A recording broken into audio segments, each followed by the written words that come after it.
Good morning, everyone. Meteorologist Ryan Hill here. We've got a sluggish set of model data here as we are already experiencing some thunderstorms as a cold front is sweeping through the area.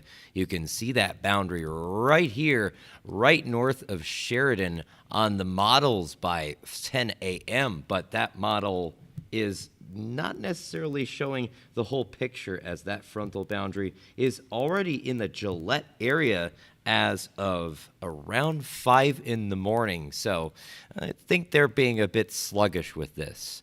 So the storm coverage is expected to be a lot heavier, I think, as we move through the morning hours, and then perhaps taper off a little easier as we move through the rest of the day.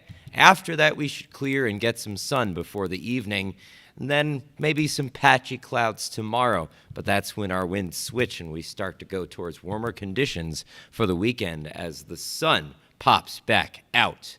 We've got ourselves AM to noon storms because of that frontal boundary, the passage of that in mind. We've got gusty winds to 45 miles per hour, so be safe driving on those east to west thoroughfares. Have a firm command on the steering wheel and make sure that those loose belongings in your yard are taken care of.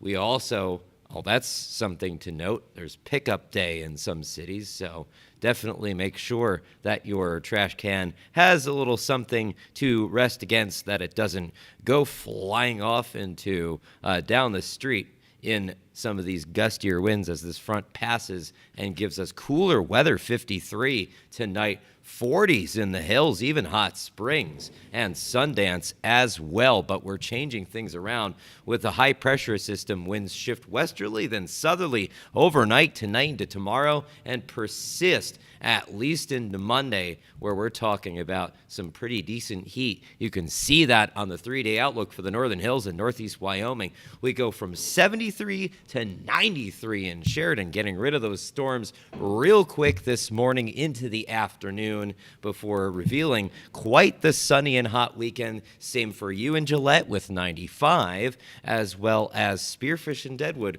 with upper 80s. Looking at the 7-day forecast in Sheridan, you can see, though, that there is another chance of a pretty substantial cool down and potentially some strong storms and breezy conditions, dropping things into the upper 60s both days as this potent system moves its way through. And it'll be the same case in Rapid City, or just almost the same case. A little warmer here in Rapid City with some 70s coming through. Otherwise, we warm up from 73 on Friday all the way to 97 next Monday.